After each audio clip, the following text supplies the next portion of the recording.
الحمد لله وكفى وسلام على عباده الذين اصطفى.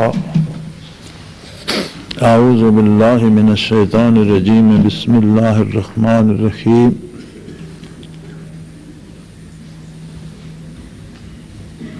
الحمدللہ رمضان المبارک اپنی تمام تر برکات اور سعادتوں سمیت مکمل ہوا۔ رمضان المبارک ایک ریفریشر کورس کی حیثیت رکھتا ہے، ایمان کی تازگی کے لیے، جسمانی اعتبار سے اور طبی نقطۂ نظر سے حکماء اور سائنٹسٹ جسمانی صحت کے بارے بھی بہت سی باتیں کہتے اور کرتے ہیں، لیکن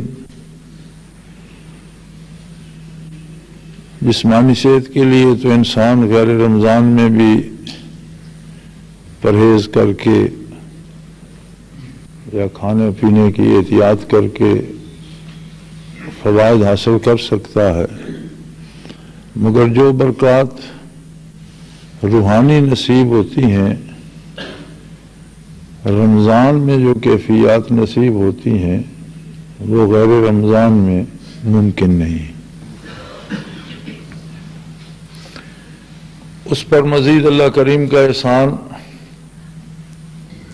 کہ اس نے دلوں کو اپنے نام سے بسایا، سینوں کو اپنے نام سے روشن کیا، اور سانس کی آمد و شد کو اپنے ذکر سے گرمایا۔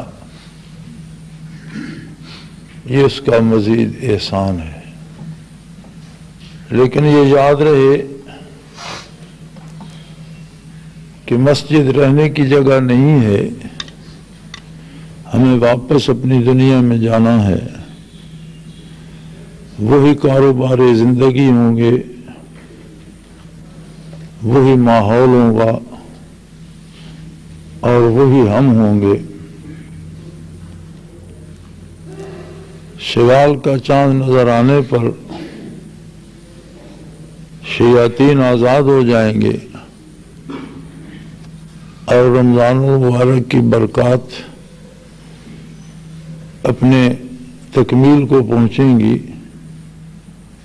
اور اس کے بعد اندازہ ہو سکے گا کہ ہم نے کیا کھویا، کیا پایا۔ جب ہم عملی زندگی میں دوبارہ داخل ہوں گے تو اپنے کردار کا جائزہ لیجئے گا، ذکر کے اوقات میں کیا کمی بیشی ہو گئی، بات کرنے کے انداز میں کیا تبدیلی آئی، معاملات میں کتنی راستی آئی، اور کس قدر خراب ہو رہے ہیں۔ اور کوشش کیجئے کہ آئندہ رمضان تک اس رمضان کی برکات کا اظہار ہمارے کردار سے، ہمارے معاملات سے، ہمارے نشست و برخاست سے، ہماری عبادات سے ہوتا رہے۔ اگر اللہ کریم نے زندگی بخشی تو پھر یہ بہاریں نصیب ہوں گی، اور اگر موت آ جائے تو آدمی کے دامن میں اس بہار کے چنے ہوئے کچھ پھول ضرور ہونے چاہیے۔ زندگی اور موت اللہ کے دست قدرت میں ہے، اور جسے زندگی ملی ہے اسے موت سے ہمکنار ہونا ہے۔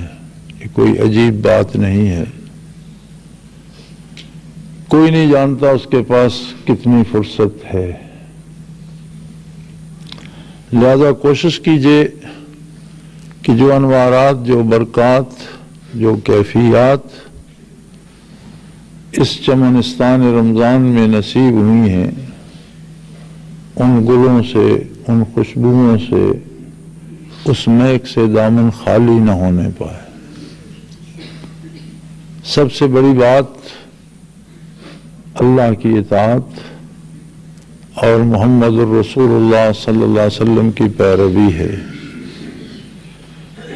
اور یاد رہے، پیروی یا استفاضہ، فائدہ حاصل کرنا یا کسی کا اتباع کرنا، یہ بغیر محبت کے نہیں ہوتا۔ جب تک محبت کا رشتہ نصیب نہ ہو تب تک یہ چیزیں ملنا ممکن نہیں ہوتی۔ اب زمانہ بہت سی کروٹ لے گیا ہے،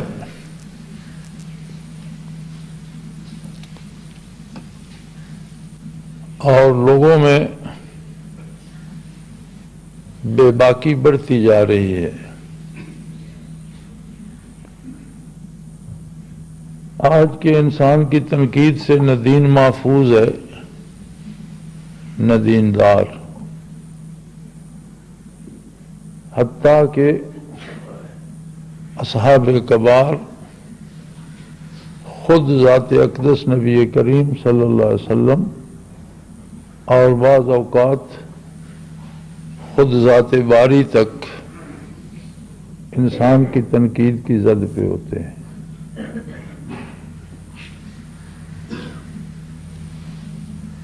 یہ بھی یاد رہے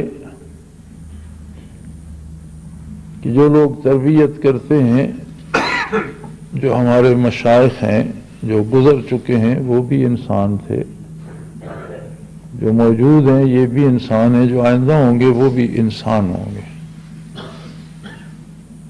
ان میں بھی انسانی کمزوریاں ہو سکتی ہیں، لیکن طالب کا معاملہ اپنے مقصد سے ہوتا ہے۔ کوئی شخص جس سکول میں پڑھتا ہے، اس کی نظر استاد کی تعلیم پہ ہوتی ہے کہ اسے کیسی تعلیم دے رہا ہے،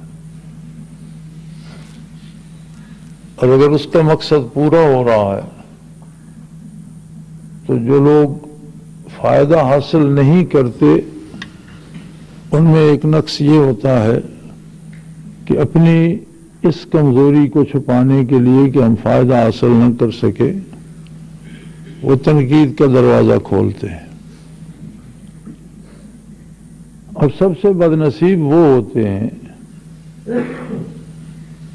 جو برسوں محنت کرنے کے بعد اپنی آنا میں گرفتار ہو جاتے ہیں، خود کو پارسا اور متقی سمجھنے لگتے ہیں، اور دوسروں کو حقیر سمجھتے ہیں۔ کوئی انہیں وضو کرائے، کوئی ان کے پیر دبائے، کوئی ان کے لیے کام کر دے، کوئی ان کا کھانا بنائے، کوئی ان کے لیے تحفے اور ہدیے لائے، اور یوں اس نعمت عظمیٰ کی بلندیوں کو چھوڑ کر اس دنیا کے لالچ میں پڑ جاتے ہیں جس سے بھاگ کر اس کی پناہ میں آئے تھے۔ اور چھوٹے چھوٹے پیر خانے وجود میں آ جاتے ہیں۔ اگرچہ میں ہمیشہ اس پہ تنقید کرتا رہا ہوں اور کوشش کرتا رہا ہوں کہ کم از کم اپنی جماعت کو، اپنے لوگوں کو اور ذاکرین کو اس مصیبت سے بچایا جائے، لیکن ہر شخص کا معاملہ رب العالمین کے ساتھ ہے، اور اگر وہاں بگاڑ لیتا ہے تو ہم بچانے والے کون ہوتے ہیں؟ یہ چیزیں تب ہوتی ہیں جب معاملہ اللہ سے بگڑ جائے۔ چون خدا خواہد کے پردہ کس درد، میلش اندر تانے نیکاں کند۔ اللہ کریم جب کسی کو سزا دینا چاہتے ہیں تو اسے اپنے بندوں پر تنقید کرنے پہ اور ان کے لیے گستاخانہ کلمات ادا کرنے پہ لگا دیتے ہیں۔ سید اشرف علی تھانوی رحمۃ اللہ تعالی علیہ لکھتے ہیں کہ بزرگان دین کی تنقیص اور ان پر تنقید کفر تو نہیں ہے، لیکن ایسے لوگ عموماً مرتے کفر ہی پر ہیں۔ خود کفر تو نہیں ہے، مفضی الی الکفر ہے، کفر تک پہنچا دیتی ہے بندے کو، کہ نیکوں کی تنقید سے زبان شروع کرتا ہے تو بالآخر بارگاہ نبوی تک اور اللہ کی عظمت تک جا پہنچتا ہے۔ وہ فرماتے ہیں کہ یہ کفر نہیں ہے، لیکن ایسے لوگ مرتے عموماً کفر ہی پر ہیں۔ زندگی کا مقصد اللہ کی رضا ہے اور آخرت کی کامیابی ہے، اور اس کا واحد راستہ نبی علیہ الصلوۃ والسلام کا اتباع ہے۔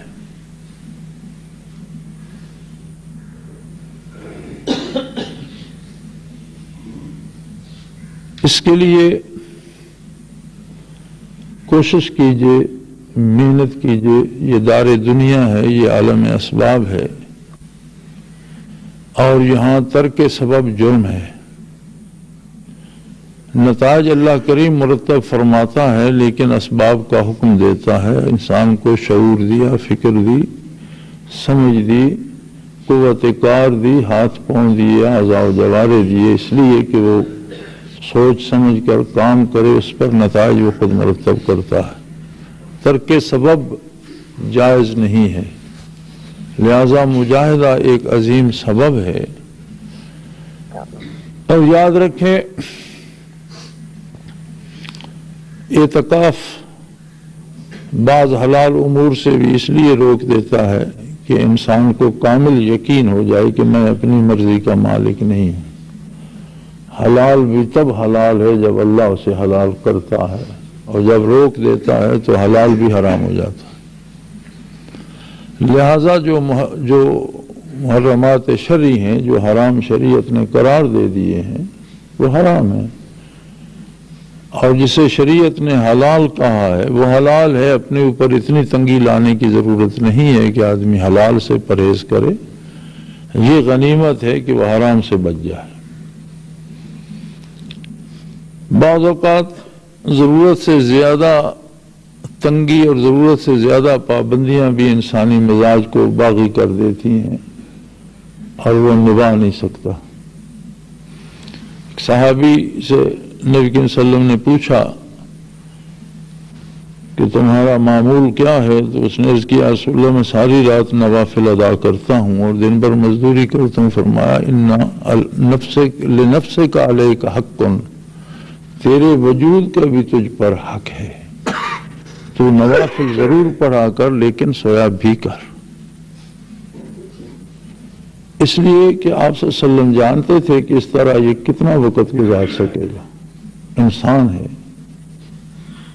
آخر ٹوٹ جائے گا اور دونوں طرف سے جائے گا۔ فَمَا لِنَفْسِكَ عَلَيْكَ حَقٌّ، تیرے وجود کا بھی تجھ پر حق ہے، اسے راحت بھی دے، سویا بھی کر، عبادت بھی کیا کر۔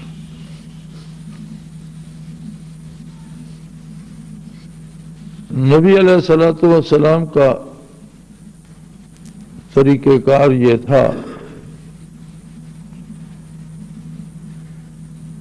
کہ عرض کیے گیا، رسول اللہ، اب جب واضح ہے عبداللہ بن ابی جیسے منافق سامنے ہیں جن کے نفاق میں کوئی شبہ نہیں، تو کیوں نہ ان کی گردنیں مار دی جائیں کہ لوگ ان کے شر سے محفوظ ہو جائیں، اور یہ ہمیشہ آپ کی ایذا کے کام کرتے ہیں، آپ کو بھی تحفظ مل جائے۔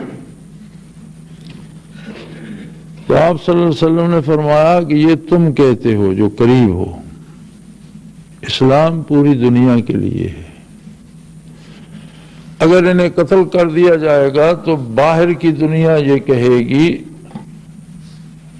کہ اس بندے کی بات سننے کا کیا فائدہ جو اپنے ساتھیوں کو بھی قتل کرا دیتا ہے۔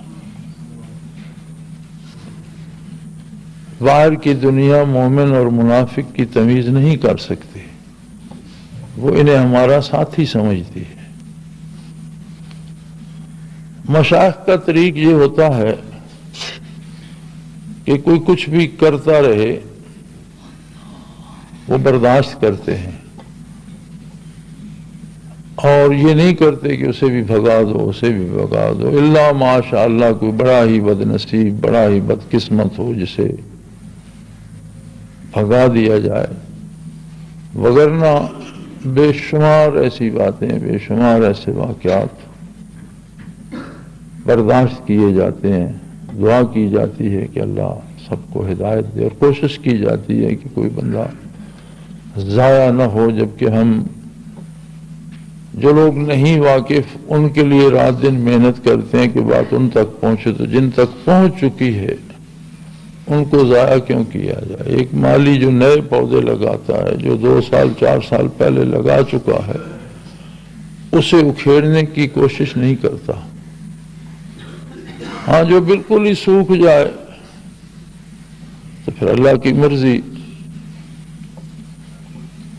لہذا کوشش کیجئے پیوستہ رہے شجر سے، امید بہار رکھ۔ مشکل وقت ہے اور دنیا بھر کے ذرائع ابلاغ اسلام اور مسلمان کے خلاف پراپیگنڈے میں مصروف ہیں۔ دنیا بھر کی غیر اسلامی طاقتیں مسلمانوں کو تباہ کرنے میں مصروف ہیں، اور دنیا بھر کے مسلمان حکمران اپنے فرائض سے غافل ہیں اور دنیاوی عیش و عشرت میں پڑے ہوئے ہیں۔ عالم اسلام کی حالت قابل رحم ہے۔ کوشش یہ ہے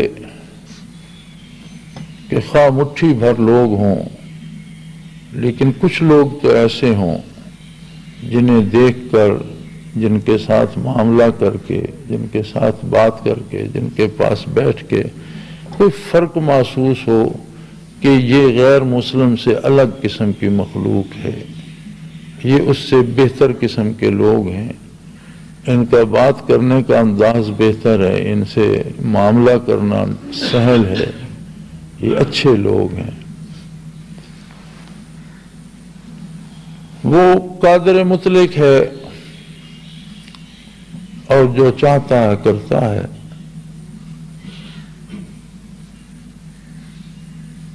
جب ظلم حد سے بڑھ جاتا ہے تو از خود مٹ جاتا ہے، یہ اس کی خاصیت ہے۔ خون پھر خون ہے، بہتا ہے تو جم جاتا ہے، اور ظلم پھر ظلم ہے، بڑھتا ہے تو مٹ جاتا ہے۔ خاتمہ ظلم ہی کا ہوگا انشاءاللہ، اور غلبہ حق کا ہوگا، لیکن یہ ایک ایسی مشکل گھڑی ہے کہ جس میں اس بات پہ قائم رہنا بجائے خود ایک مجاہدہ بن گیا ہے، اور دنیاوی جو ایک پروپیگنڈا وار شروع ہے اس کے زیر اثر بندہ فوراً بددل ہو جاتا ہے۔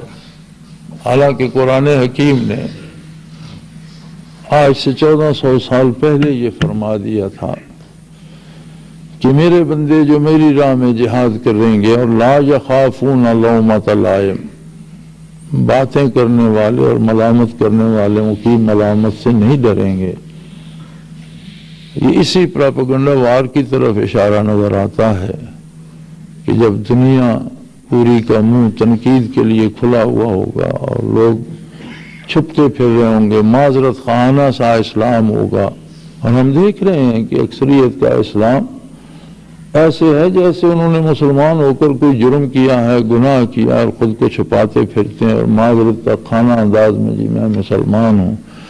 کبھی شکل ہندوؤں کی طرح بناتے ہیں، کبھی لباس عیسائیوں کی طرح بناتے ہیں، کبھی بولنے کا انداز یہودیوں جیسا بناتے ہیں، لین دین کے معاملات عیسائیوں اور یہودیوں کی طرح کرتے ہیں۔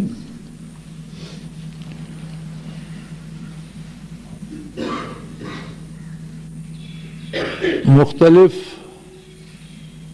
قسم کی کمپنیاں کھل رہی ہیں اور بڑے بڑے منافع کا لالچ دے رہی ہیں،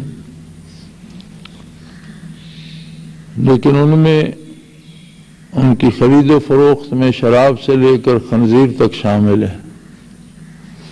ایسے ہی کل ایک خط مجھے آیا، 7 کمپنی کے لیفلیٹ بھی تھے، ہم جی اپنا سرمایہ اس میں لگانا چاہتے ہیں تو آپ مشورہ دیجئے۔ تو لیفلیٹ میں نے پڑھا تو اس میں پورک اور خنزیر کے گوشت کی مختلف ہاٹ ڈاگ اور مختلف اقسام لکھی ہوئی تھی. تو اس میں کیا مشورہ دے سکتا ہوں؟ آدمی سور کھانے لگے اور کہ آپ مشورہ دیں.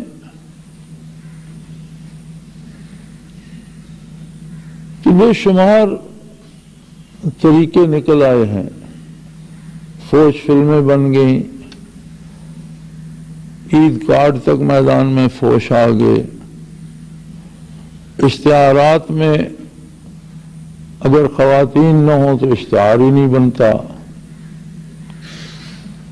ہمارا اپنا ٹیلی ویژن نیٹ ورک عورتوں کے دم قدم سے آباد ہے. خبریں پڑھنے کے لیے بھی عورت چاہیے، اشتہار کے لیے بھی خاتون چاہیے، اعلان کرنے کے لیے بھی خاتون چاہیے، اور ان کی طرح طرح کے بناؤ سنگار اور ان کے طرح طرح کے فیشن. اسی طرح سفر کریں تو آپ کو پہلے تو ہوائی جہازوں میں ہوتی تھی، اب بسوں میں بھی آپ کو میزبان عورتیں ملیں گی. تو مغرب میں تو بے حیائی ان کے کنٹرول سے اور ان کے دسترس سے باہر ہو چکی ہے، لیکن ان کی پوری کوشش ہے کہ اسے مسلمانوں میں بھی پھیلایا جائے. اور یہ وہی حربہ ہے جو موسیٰ علیہ السلام کے مقابلے میں ایک قوم نے اختیار کیا تھا کہ نوجوان لڑکیوں کو سودا سلف دے کر ان کی فوج میں بھیج دو اور انہیں کہو کہ مذہب کے لیے قربانی دیں، اور کوئی بھی ان سے چھیڑ چھاڑ کرے، بدکاری کرنا چاہے تو نہ کریں، انکار نہ کریں. جب ان کی قوم گناہ میں مبتلا ہوگی تو خود خدائی عذاب کا شکار ہو جائے گی. لیکن وہ تو اللہ کے رسول تھے، نبی تھے. ان کے طفیل اس قوم کو اس وقت اللہ نے بچا لیا. لیکن آج وہی قوم وہی ہتھیار پوری دنیا پہ استعمال کر رہی. اور یہود کی یہ تاریخ میں ہے، صلیبی جنگوں میں انہوں نے یہ کلیہ اپنایا تھا کہ یہ مسلمانوں کی بچیاں یا اغوا کرتے ہیں یا خریدتے ہیں، پھر انہیں اپنی بیٹی بنا کر پالتے ہیں جو ان کی بیٹی نہیں ہوتی، لیکن اسے پتہ نہیں ہوتا کہ میرا ماں باپ کون ہے. اور پھر اسے فحاشی کے لیے تیار کرتے ہیں اور اسے بڑا اعزاز دیتے ہیں کہ مذہب کے لیے بڑی قربانی ہے. یہی طریقہ عیسائیوں کا بھی ہے اور یہی یہودیوں کا بھی.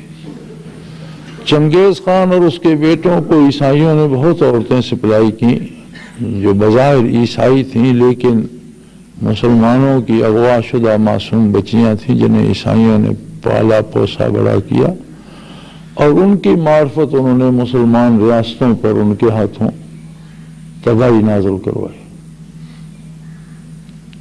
وہی حربہ آج پھر آزمایا جا رہا ہے. انسان اور حیوان میں یہی فرق ہے کہ حیوان خواہشات کا پیروکار ہوتا ہے. جہاں بھوک لگی منہ مار لیا، جہاں پیشاب کی حاجت ہوئی کر لیا، اسے فرق نہیں پڑتا کہ اس کا تھان ہے یا گلی ہے یا گھر ہے یا صحن ہے یا کھیت ہے. جو خواہش اس کے وجود میں پیدا ہوتی ہے اس پر وہ عمل کرتا ہے. اگر انسان بھی ایسا ہی ہو جائے تو انسان میں اور حیوان میں فرق مٹ جاتا ہے. انسان اور حیوان میں فاصلہ یہ ہے کہ انسان کے ذہن میں خیال آئے تو وہ اسے پرکھتا ہے، اور شریعت آقا نامدار صلی اللہ علیہ وسلم معیار ہے. کسی کام سے شریعت مطہرہ نے روکا نہیں ہے، نہ شادی سے، نہ بچوں سے، نہ گھر بنانے سے، نہ دوستیاں کرنے سے، نہ کاروبار سے، نہ اچھے لباس سے، نہ زیادہ پیسہ کمانے سے، زیادہ محنت کسی سے نہیں روکا. حدود متعین کر دی ہیں کہ جائز اور حلال حد کے اندر جس میں دوسرے کا حق نہ چھینا جائے. محنت کرو، مجاہدہ کرو، اور دنیا میں محتاج بن کر جینے کی بجائے محتاجوں کی احتیاج کا مداوع کرتے ہوئے جینا زیادہ بہتر ہے. گیدڑ کی طرح مردار تلاش کرنے کی بجائے شیر بن کر دوسروں کے لیے بھی خوراک مہیا کرنا اچھی بات ہے. اللہ کریم آپ سب کو استقامت نصیب فرمائے، حاضر و غائب تمام احباب کی حفاظت فرمائے، اور عامت المسلمین کو اپنی یاد سے، اپنے ذکر سے آشنا کرے، توفیق ارزاں کرے۔ آپ لوگوں کا بھی فریضہ ہے کہ محنت کر کے، مجاہدہ کر کے جو حاصل کرتے ہیں اسے آگے اللہ کے بندوں تک پہنچائیں۔ کسی ایک بندے کی اصلاح بھی ہو جائے بڑی بات۔ پہنچانے کے لیے ہم یہ سمجھتے ہیں کہ میں جہاں بات کروں جتنے بندے سن رہے ہیں وہ سارے میرے پیچھے چل دیں، یہ نہیں ہوتا۔ بات کرنے سے ساری دنیا بات مانتی نہیں، بلکہ لوگ تنقید بھی کرتے ہیں، کچھ گالیاں بھی دیتے ہیں۔ کچھ لوگوں نے بات کرنے کی وجہ سے نبی علیہ الصلوۃ والسلام پر پتھر بھی پھینکے، ایذا بھی دی۔ ماں و شماع کی کیا حیثیت ہے؟ بات کا پہنچانا ہماری ذمہ داری ہے، ماننا نہ ماننا وہ اللہ کا کام ہے، اسے توفیق دیتا ہے نہیں دیتا، رب کے ساتھ اس کے مراسم کیسے ہیں، وہ اس سے راضی ہے توفیق دے گا، نہیں راضی نہ دے گا۔ لیکن بات تب پہنچائی جا سکتی ہے جب خود کو یقین ہو۔ اپنا یقین کمزور ہو تو بندہ بات کرتے ہوئے جھجکتا ہے، اپنا یقین کامل ہو تو پھر بات کرتے ہوئے ڈر نہیں لگتا۔ اب دن ہے، جسے یقین ہے دن ہے، اس سے کوئی پوچھے تو وہ کہے گا دن ہے، اس پہ تنقید کرے، اس پہ ہم سے وہ پرواہ نہیں کرے گا، دن ہے اور میں دیکھ رہا ہوں دن ہے۔ لیکن اگر کسی کی آنکھیں بند ہوں اور اسے پتہ نہ ہو دن ہے کہ نہیں ہے، اور سنی سنائی پر کیا رہا ہو دن ہے، تو جو بھی اسے کہے گا بکواس کرتے ہو رات ہے، تو گڑبڑا جائے گا۔ اللہ پر یقین، اللہ کے نبی پر یقین، اللہ کے نام پر یقین، اللہ کا ذکر، اس سارے کا حاصل یہی یقین ہے۔ کم از کم اپنے اندر تو بندہ اتنی یقین کی قوت پیدا کر لے کہ وہ اعتماد سے بات تو کر سکے۔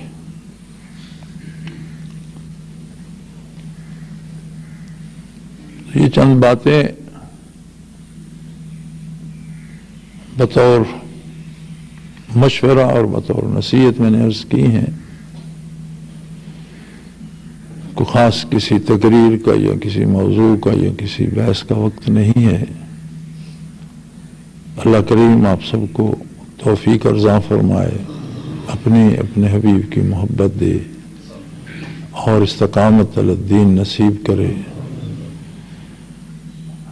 ہمیں نیکی پر زندہ رکھے، نیکوں کے ساتھ موت نصیب فرمائے اور نیک لوگوں کے ساتھ حشر فرمائے۔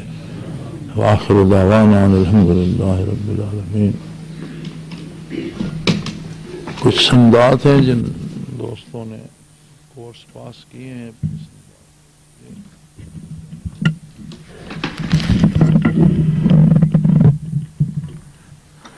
طارق حسین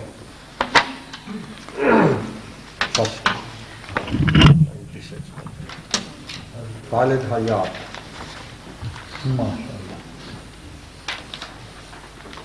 شہزاد احمد، محمد آصف اقبال،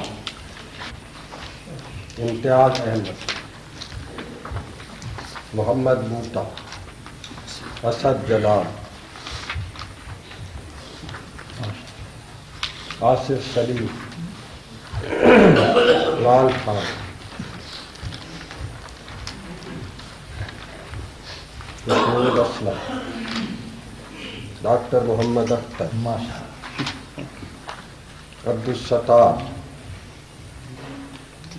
محمد سجاد، محمد ارشد خان، غلام فرید، صرف مسافر، غلام فرید، ملک عقیل الرحمان، محمد سرفراز، عبداللہ سجاد، عبداللہ ملک، خضر حیات، محمد صدیق، ارشد محمود،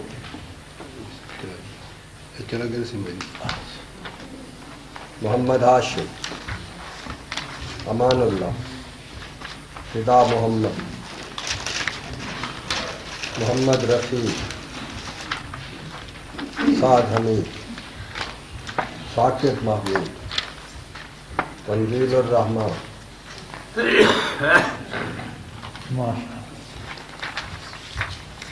محمد افضل، اظہر احمد، ندیم صابر، خالد حمید، عبد السلام، سرفراز، سجاد، مختار علی، ارشاد احمد، قاسم علی، صرف مسافہ کرو، فیصل حفیظ، عثمان جاوید، رفیق اللہ، باسط علی، عبدالرؤوف، غلام رسول، محمد دلاور، غلام سمدانی، غلام علی، محمد بصیر، محمد صفدر، محمد شفیع، محمد ارشد، فخر علی، فخر علی ہے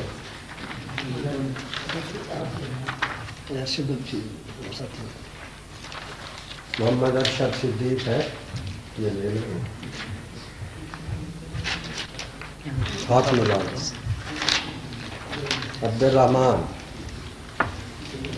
عبد الرشید، حکیم محمد،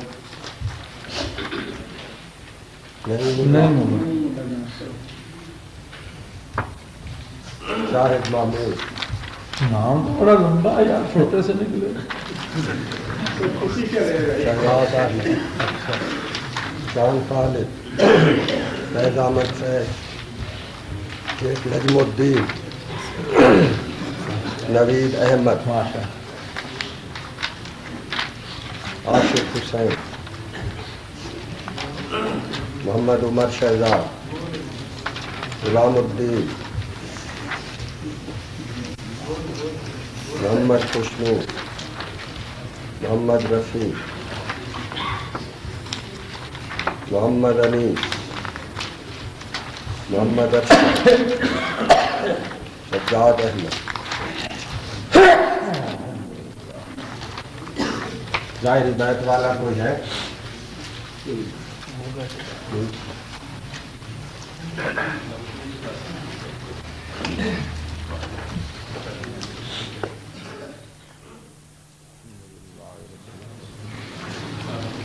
والصلاة والسلام على حبيبه محمد وآله. اللهم ربنا لا تقتلنا بغضبك ولا تهلكنا بعذابك واعف عنا قبل ذلك. اللهم ربنا لا تسلط علينا من لا يرحمنا. أنت ولينا في سفرنا وفي حضرنا وفي مالنا وفي أهلنا. أنت ولينا في الدنيا والآخرة. توفنا مسلمين وألحقنا بالصالحين. اللهم انصر الإسلام والمسلمين. اللهم ايد العساكر المسلمين. اللهم واخذل الكفرة والمشركين. اللهم شتت شملهم وفرق جمعهم ودمر ديارهم.